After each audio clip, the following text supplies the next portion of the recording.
নজর রাখবো অন্যান্য খবরের দিকে।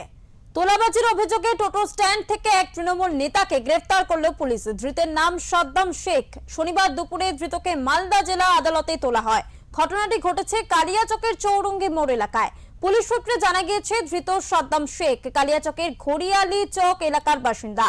অভিযোগ, দীর্ঘদিন ধরে কালিয়াচক টোটো স্ট্যান্ডে চালকদের কাছ থেকে জোর করে টাকা আদায় করত সে। একাধিক অভিযোগের ভিত্তিতে তদন্ত শুরু করে পুলিশ। এরপরই শুক্রবার রাতে অভিযান চালিয়ে তাকে গ্রেফতার করা হয়েছে। শনিবার তাকে আদালতে পেশ করে পুলিশ হেফাজতের আবেদন জানানো হয়েছে।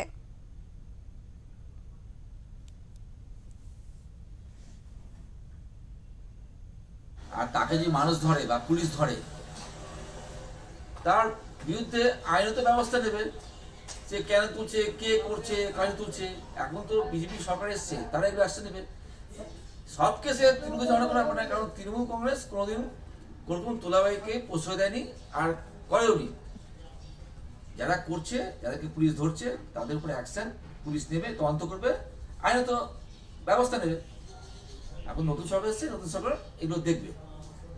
সে কে আছে, সে কোন দল করে না কি করে, সে তদন্ত করে বোঝা যাবে। আমরা চাই সঠিক তদন্ত হোক আর এগুলো বন্ধ হোক। সালে পশ্চিমবঙ্গে ভারতীয় জনতা পার্টির নেতৃত্বে যে সরকার গঠন হয়েছে, সেই সরকারের নীতি হচ্ছে জিরো টলারেন্স। এখানে কোনো তোলাবাজ, জুলুমবাজির কোনো স্থান নেই। কালিয়াচকের গড়িয়াল চকে সাদ্দাম শেখ নামক যিনি তোলাবাজি করতেন, তাকে পুলিশ গ্রেপ্তার করেছে। এরকম কত সাদ্দাম শেখ এলাকায় ঘুরে বেড়াচ্ছে, সেটা প্রশাসনকে দেখতে হবে এবং সঠিক সিদ্ধান্ত। এই তৃণমূল আমলে যে সমস্ত তোলাবাজরা তোলা তুলত এবং সাধারণ মানুষকে অতিষ্ঠ করে ছাড়ত, সেখান থেকে বাংলাকে মুক্ত করতে এই অভিযান চলবে।